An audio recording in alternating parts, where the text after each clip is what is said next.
कृष्णाय वासुदेवाय हरे परमात्मने प्रणतः क्लेशनाशाय गोविंदाय नमो नमः। 2025 13 मार्च को इस वर्ष होलिका दहन है।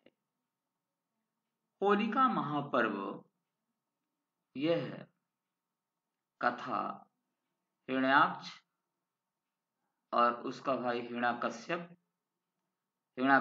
का पुत्र प्रहलाद और प्रहलाद की बुआ होलिका और नरसिंह अवतार एवं भगवान विष्णु तथा उनके भक्त की कथा से जुड़ा हुआ है। होलिका को ब्रह्मा जी द्वारा आशीर्वाद मिला था कि अग्नि में वह स्नान करेगी तब भी उसे अग्नि जला नहीं सकती। श्रीमद् भागवत के अनुसार, विष्णु पुराण के अनुसार ब्रह्मा जी के द्वारा एक चद्दर दी गई थी, एक वस्त्र दिया गया था, प्रवारकह दिया गया था, जिसको ओढ़ने के बाद आग उसे यानी होलिका को जला नहीं सकती। और वही प्रवारकह या चद्दर जो ब्रह्मा जी के द्वारा दिया गया था, विष्णु भगवान ने जब प्रार्थना की, विष्णु भगवान की जब प्रार्थना की प्रहलाद ने, तो वह चद्दर उड़ करके प्रहलाद के पास, प्रहलाद के ऊपर आ गई और होलिका धक धक चल करके राख हो गई। वहां से कथा जुड़ी। तो आइए हम पहले देखते हैं होलिका का श्लोक। अयिकूटा भयत्रस्तैः कृता त्वं होलिबालिशैः अतस्त्वां पूजयिष्यामि भूति भूति प्रदायिनीम्।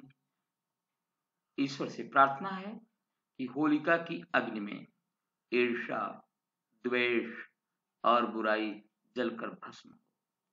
सुचिता, शुभता, शुभ्रता एवं मंगल के प्रकाश में हम सभी का जीवन आलोकित हो।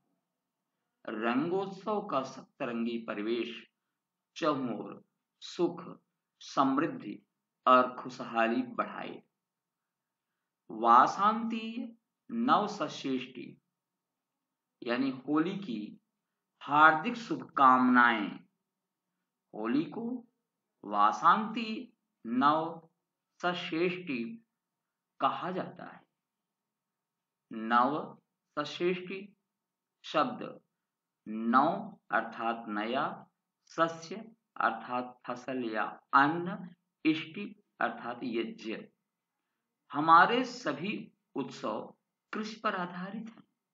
वसंत में नया अन्न घर में आने की खुशी में सभी किसान एकत्रित होकर यज्ञ करते थे और उसमें नए अन्न से आहुति देकर अपने प्रयोग में लाने से पहले देवताओं को अर्पित करते थे। कालांतर में बहुत सी कथाएं जुड़ने पर इसे आज कल की होली का स्वरूप सामने आया है।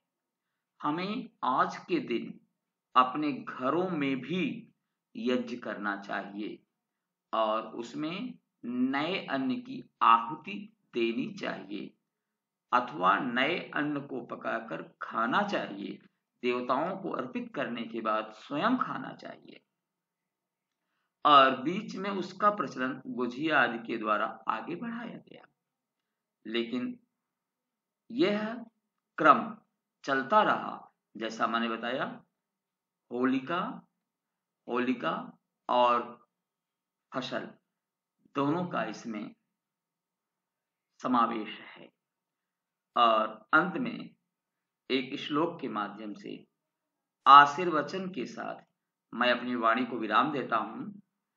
आयुर्धनम शुभ्रयशोवितानम निरामयम जीवन संविधानम समागतो होलिकोत्सवोऽयं ददातु ते मांगलिकम विधानम। अर्थात इस होली के त्योहार पर आपको लंबी आयु, धन वैभव, निर्मल यश, निरोगी जीवन और सम्मान मिले। यह होली आपको मंगलमय अधिष्ठान प्रदान करे। होलिकोत्सव, रंगोत्सव की बधाई और शुभकामनाएं, बधाइयां एवं अनंत हार्दिक शुभकामनाएं। दर्शनाय धन्यवादः। आप सबको होली की पुनः अनंत हार्दिक शुभकामनाएं देते हुए आशा करता हूं कि आप सभी लोग होलिकोत्सव आनंद के साथ मनाएंगे और यह वासंतीय महापर्व को अति आनंद के साथ मनाते हुए अपने परिवार में, अपने बच्चों में, भावी भविष्य के कर्णधारों में आप इस परंपरा को अच्छी तरह से समावेशित कर देंगे। उनके जीवन में जब कभी भी यह मौसम आए तो इस महापर्व यानी होलिकोत्सव का स्मरण उन्हें अवश्य हो। पुनः अनंत हार्दिक शुभकामनाएं। नमो नमः।